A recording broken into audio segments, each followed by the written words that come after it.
Right, hey guys, how are we doing? Back another video from Annie News, continuing the solo leveling cut content videos for Season 2.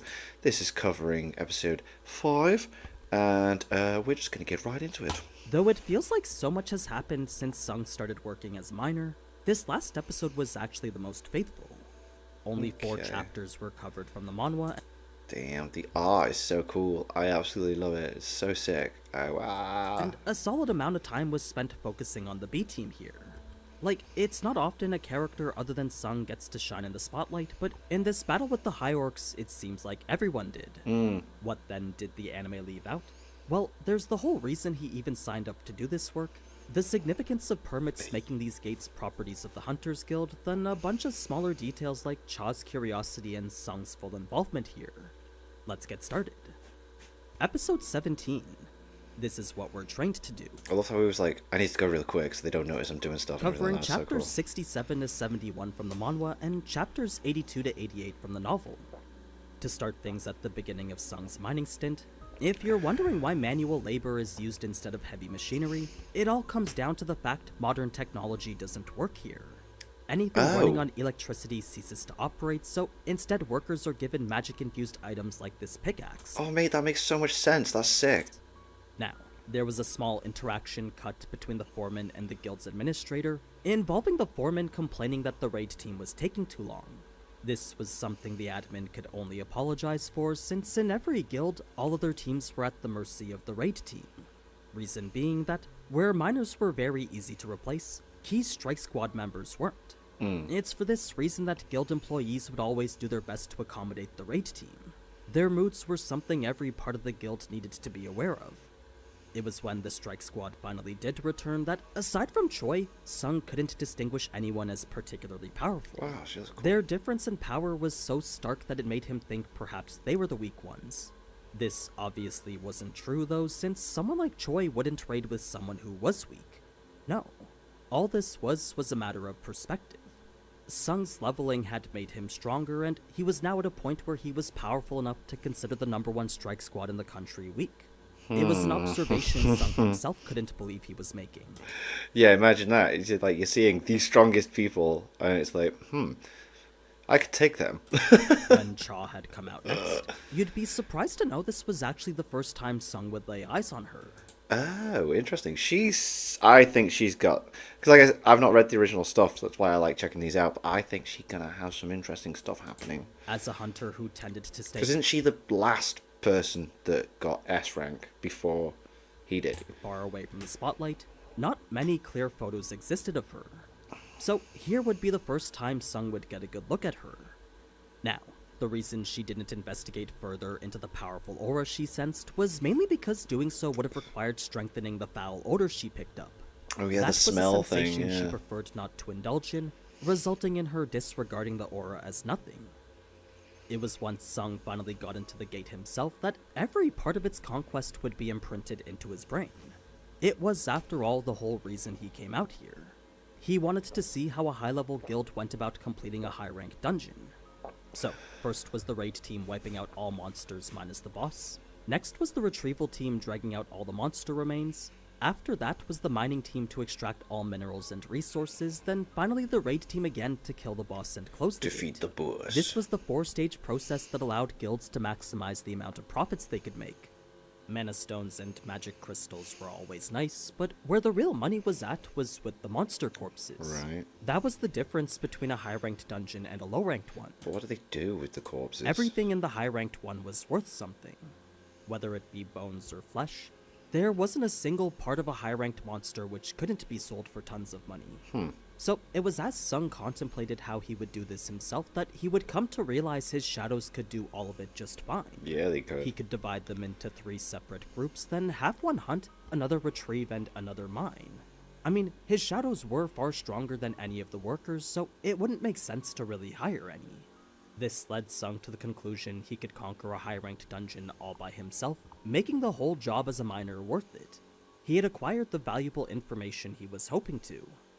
Sung would then ask questions as to why no one was nervous about the boss, to which the foreman would cite how, until a dungeon break, the boss almost always stayed inside its boss room. doesn't This go was nothing more than a past that. commonly accepted belief, but in the 3 years the foreman had been working, the boss had never escaped on him once. Right. If it did, then everyone in the dungeon would die for sure. So, Sung could only think how lucky it was to live in such ignorance, since if he could only sense what it was he was sensing, his whole body would be trembling from the boss's immense presence. Only those who've experienced a boss could truly understand how terrifying they are. Now, this next part isn't really all that important, but if you're wondering how it is Sung became so good at mining, it's because he analyzed the way one of the veterans did it. He's always so clever. He just like he knows full well, doesn't he, that he can't just go in and pretend. He slowed down time to perceive their movements as best he could, then observed everything from their posture, breathing patterns, and muscle activation. Cool. He would then copy what he saw to a T and even refine it where his abilities would allow him to. In only a few moments, he'd become a mirror image of the veteran he was copying. That's class. It was at lunch that Sung initially wasn't planning on doing anything, but like an addict on drugs, he couldn't help but at least see the boss. It was a giant humanoid staring menacingly in the background. A massive chunk of levels Sung salivated at the sight of. Oh, right, because we didn't actually see it in the episode, did we? We just saw like a Cha door or stepping in something. reminded Sung Yo. of the grave mistake he was about to Yeah. make, since to steal a guild's loot was one of the worst things any hunter could do. Remember, these gates aren't just dungeons to be cleared, but are also massive financial investments too. Legally, a lot of this money. wasn't Sung's property, and to kill the boss would deny the Hunters Guild a large portion of what was rightfully theirs. The financial losses would be immense for them. Cha's presence also went to highlight the difference between hunters and laborers, because laborers never got to see just how dangerous monsters could be. It's because Cha and Sung did, though, that only Sung could truly appreciate what it was she was doing for them. What I mean is that if the boss did somehow break free, she wouldn't be the one in danger. No, the workers were the ones fully at risk. Yes. How then can they relax and have a laugh while doing such work? Well, that was only possible because of Cha. Not only did she make sure they didn't come close to the boss, she also made sure they couldn't even detect its mana waves. So all this was her showing concern for complete strangers. She was sacrificing rest she very much deserved, and that left the impression that she was pretty amazing. To explain more about Cha's smell now, it's something the novel describes as a special constitution, Okay. a specialized sense that hunters gain when awakening. Choi exhibited it when being able to hear the commotion back here, and even Sung had his Oh. hearing enhanced when he first awakened. Right. So a special So like the senses. Okay. constitution wasn't as rare as you might think it was for hunters. Cha's case is a bit more of a peculiar one though, since while she never did find a reason for hunters smelling, a doctor did hypothesize that the higher their rank, the worse their smell was. Oh. This could explain why Sung's was tolerable, but it didn't explain why his was pleasant. It was a train of thought that led her to think maybe this could be the person to unravel the mystery behind the special constitution tormenting her. Oh, she's thinking if I can find out and figure it, then I can sort out how the whole thing works in general, and I'll know what's going on. Cool. Right, that makes sense. Because he's on a whole different system, though, isn't he, as well? So it's like, yeah. In a world where every person you work with smells so bad you want to puke, it was only natural she want to seek out the exception. Yeah, of course. So it was that same night that Cha began to worry she might never be able to see Sung again, up until she remembered he was part of the mining team. Oh, mate, this makes so much sense. Of course. You wouldn't even be able to sleep, would you? You'd be like, I need to see this person again. Since he was likely to be at the A rank raid tomorrow, she figured it shouldn't be weird to just drop in and check up on him. Right. She was the guild's vice chairman after all. So that was a thought that left her more relaxed than usual. Switching back to Sung, his unique smell had left him thinking more about what it meant to be a player again. As the only one receiving special benefits from the system, he started to think more carefully about his unique status and overall identity. It was a thought he didn't spend too much time on though, since with little new information, he knew he wasn't gonna figure anything out now anyway. It was just a matter of being cognizant of who he was. When Sung went to go talk to the foreman next, their discussion would reveal just how significant back-to-back A-rank gates were. This wasn't something that happened often, and even if it did, the association wasn't the type to hand out both permits to the same buyer. So when 2 A-rank gates showed up in the Hunter Guild's territory, Choi went straight to the association to plead his case. It's actually why he was there when Sung was getting reassessed. He was convincing Chairman Go to give his guild both permits, securing an opportunity no guild had ever had before. This certainly increased the risk of failure, but it was that prospect which made Sung all the more interested. Because there was a chance the raid could fail, Sung felt the potential for action was worth it. Sure, he'd already gained the valuable information he wanted, but with nothing else to do, this was at least something. He was actually quite excited by the potential of what could be, since while he wasn't wishing for Strike Team B to make a mistake, he also wouldn't be upset if they did. Of course, Sung didn't think it was very likely though, since the association didn't just hand out permits to anyone. There was a reason high-ranked gates had a higher success rate than low-ranked ones. Either way, whatever happens, the end result was best for someone. A successful raid meant good news for everyone, while a failed raid meant a high-rank monster farm all for himself. The latter was definitely a long shot, but once again, the potential for it was the core reason behind him showing up again. Now, there was actually a decently sized cutscene involving Jinho and his cousin, but this is one of the few that I think the anime will get to next episode. Alright, so it just seems like too big of a scene to leave out, and it's one that can be placed into the narrative later. Just know if they don't cover it, then I'll be sure to come back to it. Right. Moving on to the day of. While this initial greeting wasn't cut content, it was a scene I'm happy they included. For a character whose increased power makes it harder for him to associate with people, to remember who he was before it really helps to humanize him. It separates the part of him that's obsessed with leveling and reminds us he is still a human with emotions. I mean, the whole greeting was so heartwarming that even Sung felt he could get used to it. When Ki-hoon came to recruit someone to be their porter next, the reason the hauling team couldn't spare anyone on their end was because the mining team finishing early yesterday forced them to have to work overtime. Oh. I don't know if it was out of a mindset of keeping up, but all the haulers had to skip dinner last night, so today they had no labor to spare.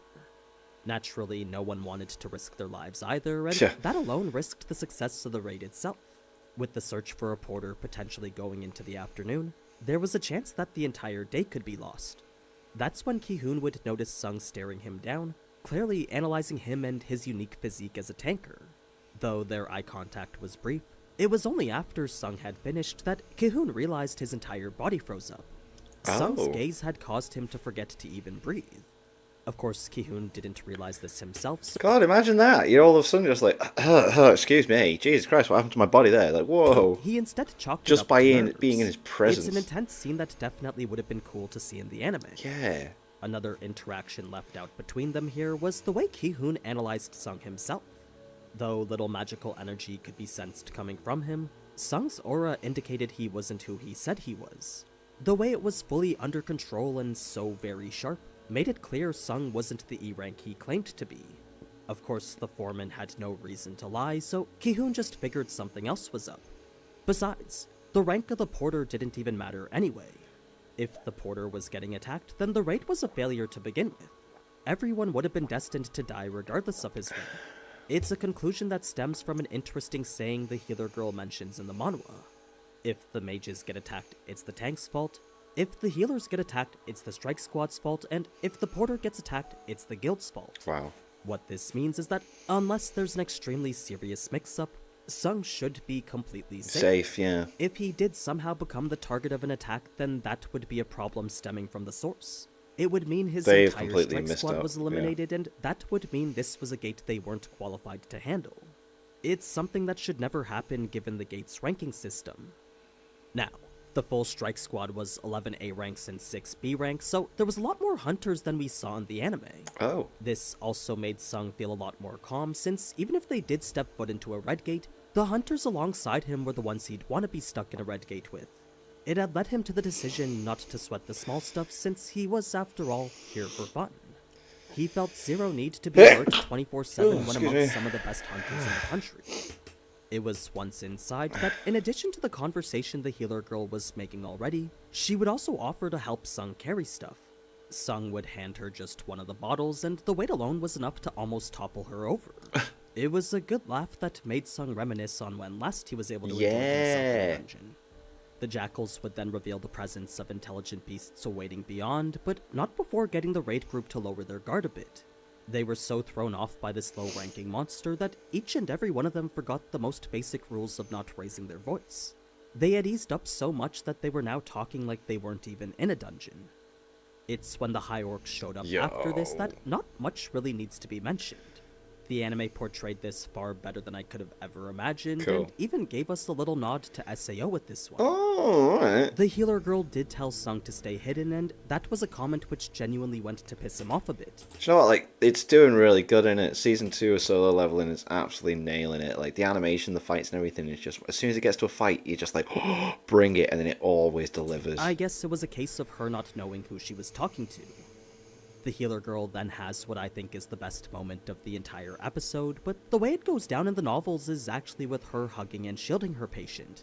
Both have her accept her fate courageously, so I think it's that depiction of her understanding what she signed up for that really went to appeal to me. Now, Sung was initially waiting for the raid to fail completely, but after realizing failure meant a significant loss of life, that's when he decided to step in preemptively. He would smile as he danced around orc after orc, taking out the ones that wouldn't be noticed. So cool. His I loved smile it. granted him a bit of relief too, since if anyone saw the smile he had on his face right now, they would for sure think he was at the very least crazy.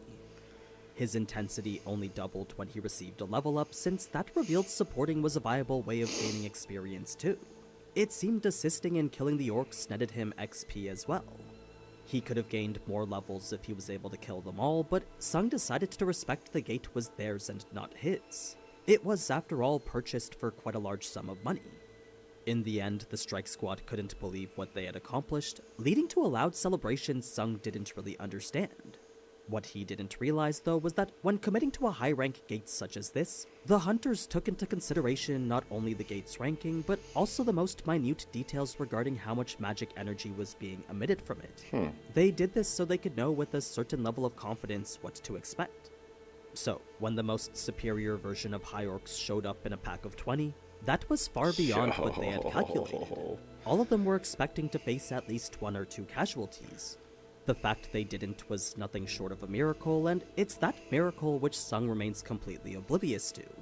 He may have been the cause of that miracle, but the true extent of his help would remain completely lost to him.